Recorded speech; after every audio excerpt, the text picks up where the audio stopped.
Celeb Savant is a career retrospective type interview focusing on singers, actors, and industry experts. Join Barrett Edelstein now as he dives into the entertainment world.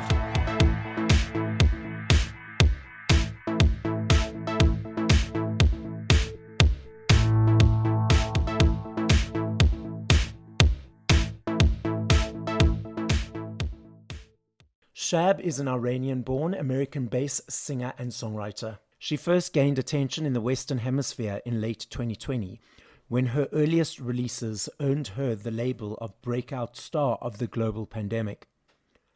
During the lockdown, Shab scored an impressive 5 consecutive number 2 rankings on the Music Week British commercial pop charts. Shab's debut album, Infinite Love, received immediate critical acclaim, with critics describing her unique electronic dance sound as energizing global pop that is both effortless and memorable. These remarkable achievements, combined with over 25 million YouTube views, 13 million Spotify streams, and a rapidly growing global fan base, attest to her talent and skill to consistently create chart-topping hits. She has seen recent feature coverage in Wonderland, Daily Mirror, Daily Express, The Independent, Big Issue, Hot Press, and Metal Magazine, and on the covers of FHM and Marie Claire. Shab has also shone brightly on the live stage, beginning with her first international performances during 2022 on a 25-date European tour. She followed this trek during 2023 with her first ever arena tour, opening for JLS on an 18-day tour of Ireland and Britain, including 2 sold-out dates at the O2 in London. The year 2023 was a landmark year for Shab, cementing her status as a formidable force in pop. Her collaboration with the legendary hip-hop artist Fat Joe on the hit single Voodoo became a sensation, breaking into the top 40 on both the rhythmic and pop music charts. Other singles include Dolce Vita, Indestructible, Afterglow, and Swerve. Up next on Celeb Savant, discussing her journey in the music industry and her latest body of work, One Suitcase, is Shab. Where in the world are you and how are you doing? Well, thank you for having me, Barrett. I am here in Dallas, sunny Dallas, Texas, baby. I was going to say, yeah. Come get some Tex-Mex. Why choose the name Shab as your stage name? Where does that come from? That's my name, actually. My name means morning dew is Shabnam. And so my family always called me Shab for short growing up. So it's just like my nickname and always stayed. So it's actually my name. Okay, lovely. And now let's rewind. At what age did you think, cool, whether as a child, teenager, did you feel, I want to be in the music world? And how did that journey progress to where we are today? You know, I think music is so transcending for me. And I remember during the war when I was in Iran, I was 6 or 7 years old, and you hear the sirens and the bombs, and we would always play music. We were always keeping ourselves in a protected bubble. And so I think that was my escape always. When I listened to music, I could just imagine different things in my mind and know that there's a better world for all of us. And it has helped me so much through my life. And I was like, you know, one day I want to create something where people can dance to and be happy and just joyful and just create beautiful art. So how did that thought process become a reality? You know, it took some time, and I think I was kind of shy growing up a little bit, believe it or not. Coming from a big family of 13, I was the baby, so I was always babied. But I was like shy to like sing in front of my family, and so I think it took some time. I was like one of those shower singers, in the shower, in the closet, you know, getting dressed. Like I was like, I've done this before, you know. Why not just do it professionally, you know? So one day, you know, like I was just like, I had my son, he was 4 months old. He's just a baby and I'm at home a lot. So I wanted to just do something. So I went on the internet. I was looking for producers and someone that already knows the business because I was so new to it. And I found Damon Sharpe, and I still had no idea who Damon Sharpe was, but my husband, of course, he always does his research, and he's like, you have no idea. He was written J-Lo's top hit song, My Love Don't Cost a Thing. And he's like, you hit a gold mine. I was like, that's amazing. He's my writing partner. He's my co-managing partner. He's an amazing human being, and just really lucky to have him part of this journey. So for the listeners, I have interviewed Damon for the Celeb Savant podcast. So do a search for that interview. It was fantastic. But now back to you, Shab. So you mentioned that Damon is your writing partner. So your creative process from 0 to 3 to 4 minutes in creating a song, what motivates it? What invigorates it? Is it easy every time? Let's dive into your creative brain.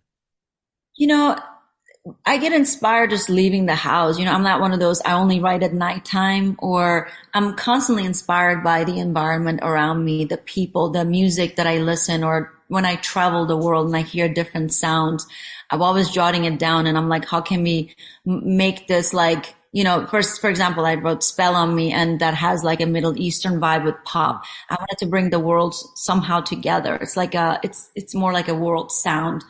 And, and then of course now we're working with other writing partners. Jay Hart is amazing. Nas Tokyo, Eric, a friend here in Dallas, Remy and Mike. So my team has grown. As we grow, we just keep coming with like so many different ideas. Like my third album, I already have a bunch of songs, and that's very, very different than like there's a song and it's like a kind of like a James Bond meets 50 Shades of Grey. Like it's just going to be very different to what I'm about to release for my second album, One Suitcase. So I'm constantly inspired by people, by music, by art, by poetry, by just, having someone saying something nice to me. It's nice to be nice to people. You never know, something good always comes out of it. So if you have nothing nice to say, don't say it at all. And I'm all about spreading positive energy, love. I want to stay in that frequency, and it's very powerful to be positive and like-minded person. Absolutely. Totally agree. Now, you said that your writing team has grown. When someone new comes in that you've never written with before, obviously writing is being vulnerable and opening up. Does it take you a moment to get used to that person and new energy, or do you just dive straight in? I think we just dive straight in. Okay. I've been put in situations like my new album, like a lot of those songs were written in like an hour. And then I literally went and sang it like 10 minutes afterward. And I was like, I had never prepped. But usually with Damon and he sends me the songs.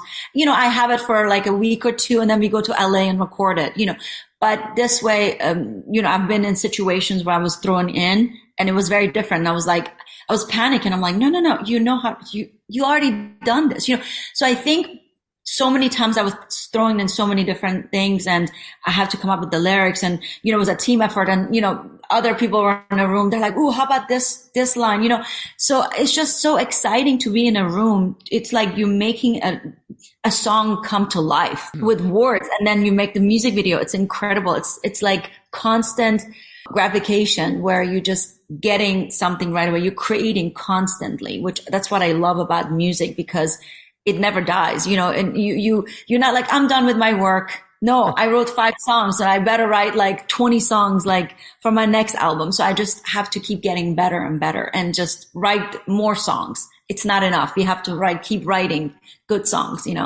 I suppose it's the whole thing of being consistent and putting yourself out there and pitching up and doing allows ourselves to get better and greater in whatever we're doing. Absolutely. You referenced the third album and the second album. So let's unpack. So when's the third album coming out? What's happening in the moment now, in the future? The second album is not out yet, and It's called One Suitcase. So the reason One Suitcase, I came to United States with One Suitcase. I was in boarding school in Germany for almost 5 years. Didn't see my mom between ages 9 to 14. Wow. And 14, I was reunited. My sister was my guardian in Germany because we were looking for a better life, and we all were split in different places of the world. And so I was reunited with my mother. So I had my little tiny carry-on suitcase with a little umbrella like Mary Poppins. And I'm in the airport going to JF Kennedy, and I come out and I don't speak a word of English because I knew German and Farsi. So they came and got me. They got the fingerprints and everything. And so, yeah, and that's how I came to America. And I just packed my whole life as a 14-year-old kid from the time I was born to then, and came for a new life. And my family was all here at the airport in Maryland waiting for me. So yeah, it's like unpacking those stories. And that's why we called it One Suitcase. And I thought I needed my listeners, my fans to understand my story, because that's how we connect to artists. And, I've been through pain, triumphs, I had difficulties, setbacks.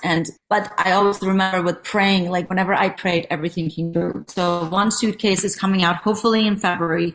And then the third album, hopefully by end of summer, fall, because we'll definitely have another one right after that. But One Suitcase is very personal. There's a lot of songs that once you hear it, you'll connect to me. You understand who I am as an artist. Absolutely. I look forward to hearing it and hearing all those stories and journeys. So One Suitcase, February, and then, so you kicking them out there, huh? One song after the next, album after this, and I love that. We have actually 21 songs, Barrett, on the One Suitcase. So it's going to be a double album. And I'm really proud of all of them, because I've had so many amazing producers on this. And of course, Damon Sharpe and, everyone I mentioned earlier. And I'm just really proud of it. And I mean, most people have heard it. They love it. They might like 4 or 5 songs, but they're like, this is just a good body of work. And I'm really proud of this album. Oh, I look forward to hearing it next year. I love me a CD. I still budget for my CDs every month. For me, it's an energy exchange to say thank you to you guys for all the hard work you put in. I love the journey of the choice, the unpacking the booklet, listening from one song 1 to number 21 or whatever numbers on the album. I'm not sure if you're aware that CDs, even cassettes and vinyls, massive comebacks. Vinyls alone last year in the UK, 5.9 million sales, the biggest since 1990. In the UK as well, there's a basket of goods that they gauge for tax purposes. And because of the upsurge of CDs are now back in that basket because they're flying high again. And the research is showing that it's all the younger kids, the teenagers, early 20s, that are diving into this world, not the older nostalgic people. But then we also have the streaming platforms that people consume music on. What is your observation of the industry at the moment? I'm like old school person, and I remember having cassette. I went through the stages of all, like as we all have for our age. Our kids haven't, but I loved it. I mean, maybe not the cassette thing, but vinyl, and because I was like, I want a next song. I mean, I want to just keep listening to that song, just wanted to be able to go back and forth. But I do love the idea of vinyls and CDs, and I think I might even mention it to my team. Hey, you know what? You just gave me this amazing idea, because this One Suitcase, it's really worthy of a vinyl and a CD. Maybe we'll do like a little couple and then just see where it goes. You just get the idea. I love it. I think kids should know, they should have that, just because everything is becoming so technological, and I want to feel, I want to touch, I want to read a book, I want to go buy a book and just drink my coffee or tea, and on my phone, it's like, I feel like we're just constantly on this thing, and it's taking over our lives, and, and it's nice to have it. I'm so grateful for technology, but I just want to be able to have this balance where, the old world and the new world meets, and we can just like coexist, and for these kids to really enjoy the things we used to like hide and seek, go outside, play, just let's take that back. I want to just live those days again. I want to bring the good days back, where it was simpler a bit. We don't need as much as, things are just getting thrown at us, like through TikTok and Instagram and Facebook. And it's like, oh my God, like there's just instant gratification. And it's like, you just want to see the next video or whatever that is. It's like dopamine. And I just want to slow that down and just say, just be in your art, enjoy. You are the greatest project you'll ever work on. So just take your time and give it love, give it life and energy. I love what you just said there. And it's also interesting you say that, because I've spoken to a lot of artists, and they release a song, and then it's been a few days, and the fans are like, where's the next one? And they're like, we've just released this one. Can you not just give us a moment, breathe, enjoy, and let this one land a bit, and then wait a bit?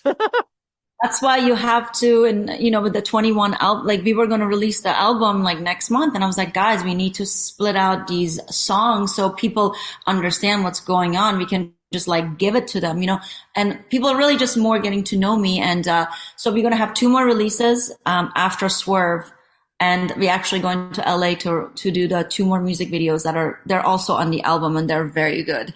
So watch out for the new music videos, because we might have a really funny one in between, because I finally I produced my first music video. Well, it's kind of like my second one, but I had some ideas for the other ones. But this one, I produced it myself and I sent it to my director. He loved it. It's going to be hilarious. It's going to be a really funny music video. So my team is all in. So we're really excited for what's coming. It's exciting. So now, what do you enjoy about it? Sounds like you love being in music videos. What do you enjoy about it? I think just bringing everyone together that loves what they do. I just love seeing people on the set, like the dancers. We're all here and doing what we love. We're so blessed. It's not work, because it's something we all love to do. It's creating art.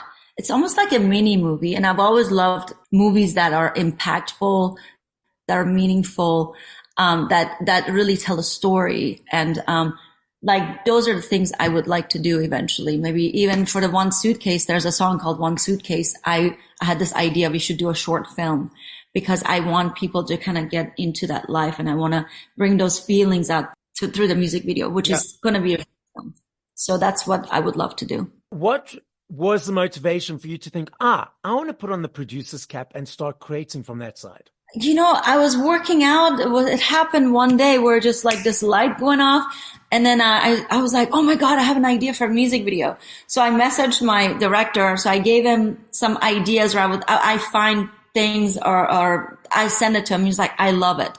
But this one was like, I wrote the whole thing. I've given ideas in the past, but this one was like, oh my God, I got it. I have the whole music video planned in my own head. Like, I saw it. It was like, and I started laughing as I'm listening to the song.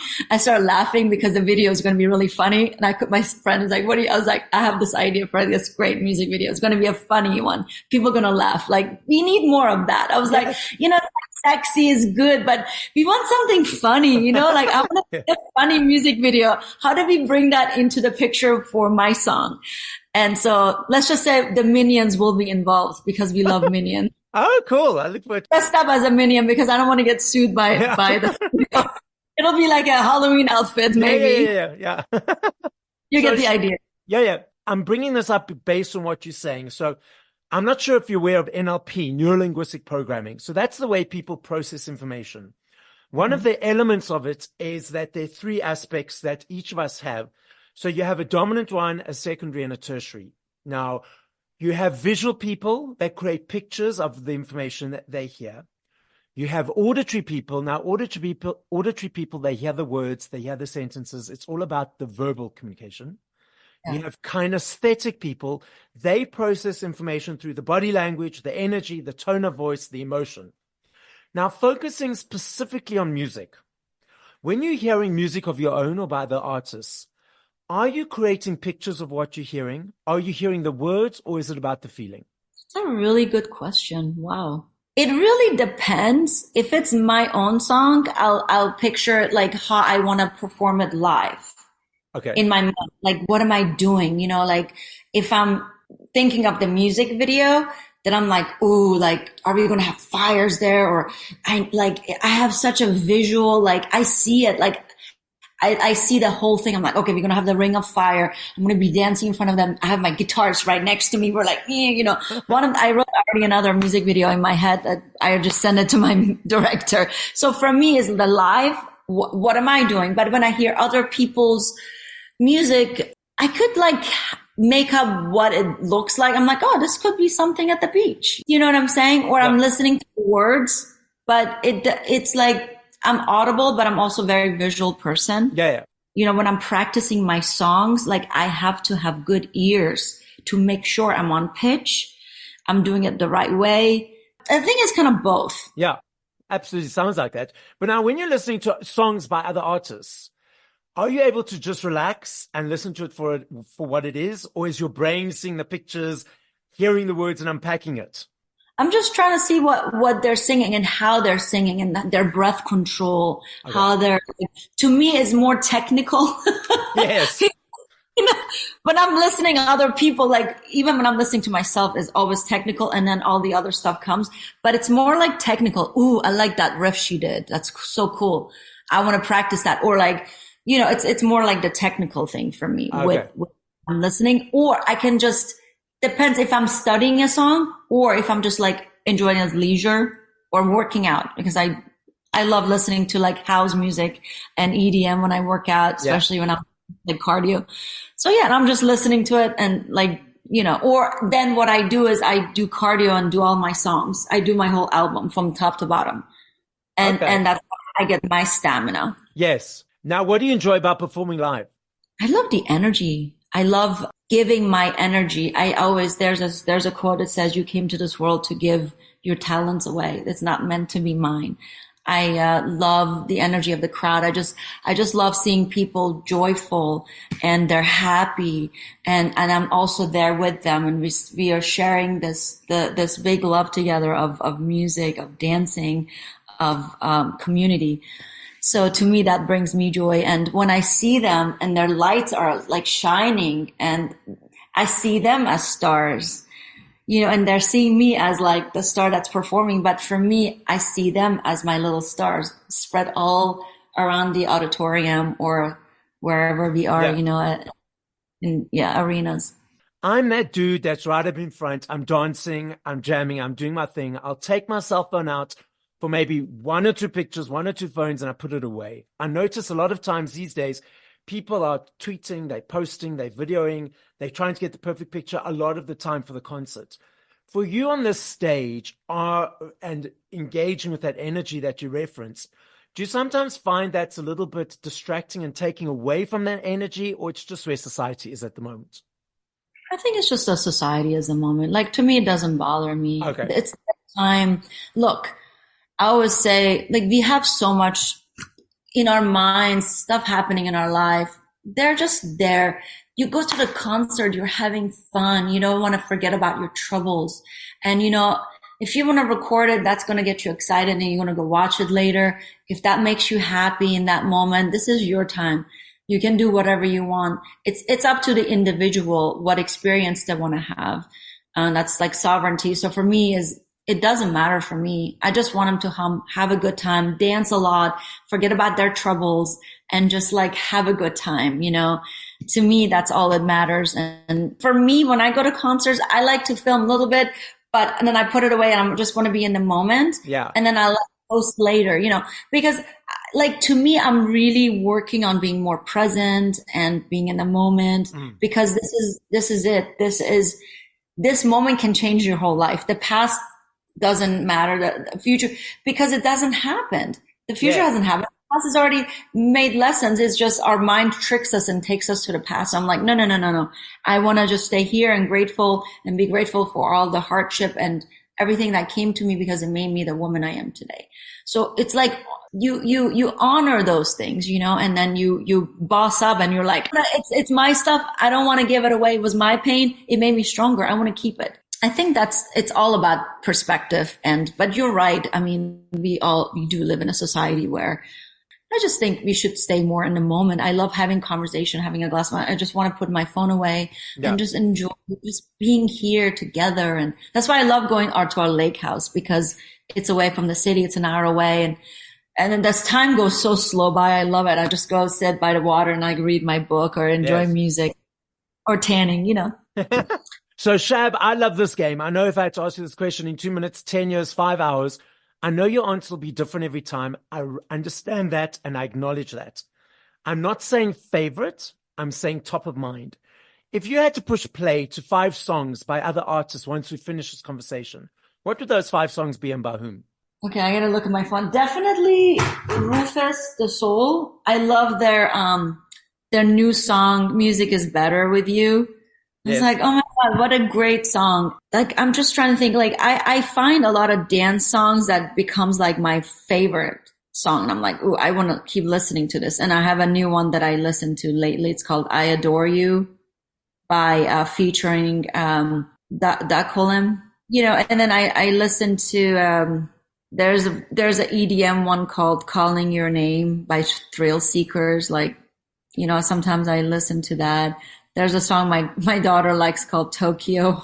Yeah, it's just basically like Or Where You Are by Gorgon City remix. Yeah. I love Faster Kill Pussycat by Paul Oakenfold, Brittany. Yeah. I was actually thinking about redoing that song. I love that song so much that I was like, I need to do that. We gotta do this. We gotta an honor for Brittany. Lovely. Nice mix. Most of them are on my list, so I just need to add a couple, so thank you. So Shab, the podcast is listened to throughout the world. As a final message, what would you like to say? Spread love and spread your light. Don't sweat the small stuff. The universe and God is within all of us. Thank you for listening to this episode of Celeb Savant. Please follow Barrett on TikTok, Instagram, YouTube, and Facebook at Celeb Savant. That's CelebSavant.